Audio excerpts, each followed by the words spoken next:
Hello बच्चों, चलिए प्रश्न पढ़ते हैं। यदि ए कोमा बी कोमा सी गुणोत्तर श्रेणी में तो सिद्ध कीजिए ए प्लस बी प्लस सी की घात दो बटा में ए की घात दो प्लस बी की घात दो प्लस सी की घात दो बराबर ए प्लस बी प्लस सी बटा में ए माइनस बी प्लस सी।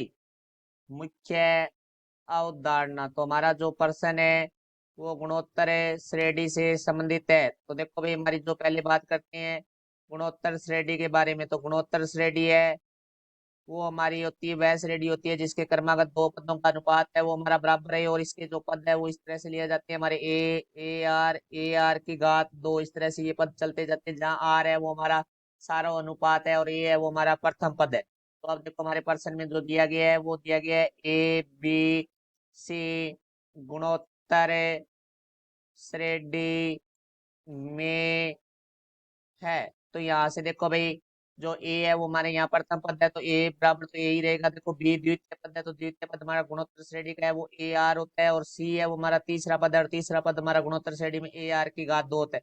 तो ए का मान तो ए होगा, बी का मान ए आर हो जाएगा, सी का मान ए आर की घात दो हो जाएगा।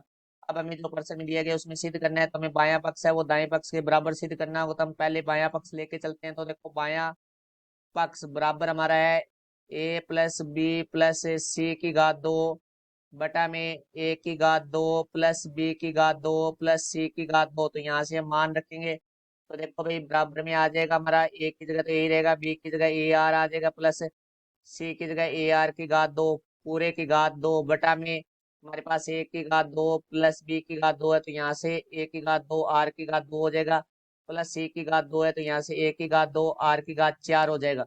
तो यहाँ से देखो भाई, यहाँ से हमारा ए उभयनिष्ठ लेंगे क्योंकि उसका वर्ग करेंगे तो ए की घात दो आ जाएगा बाहर आके, तो ये हो जाएगा एक प्लस आर की घात दो बटा में ए की घात दो हम उभयनिष्ठ लेंगे तो हमारे पास आ जाएगा एक प्लस आर की घात दो प्लस आर की घात चार। तो यहाँ से ए की घात दो से ए की घात दो कट जाएगा, चूंकि हम जानते हैं एक प्लस ए की घात दो गुणा एक माइनस ए प्लस ए की घात दो बराबर होता है हमारा ए की घात चार प्लस ए की घात दो प्लस एक के। तो अब देखो हम इस वर्षन के बारे में बात करते हैं, तो हमारे पास इस यहाँ से आ जाएगा एक प्लस आर की घात दो बटा में इसको हम लिख सकते हैं। देखो एक प्लस आर की घात दो गुणा में एक माइनस आर की घात दो। तो यहाँ से देखो भाई, ये एक है वो कट, एक प्लस आर की घात दो है वो यहाँ से कट जाएगा, तो हमारे पास यहाँ से बच जाएगा एक प्लस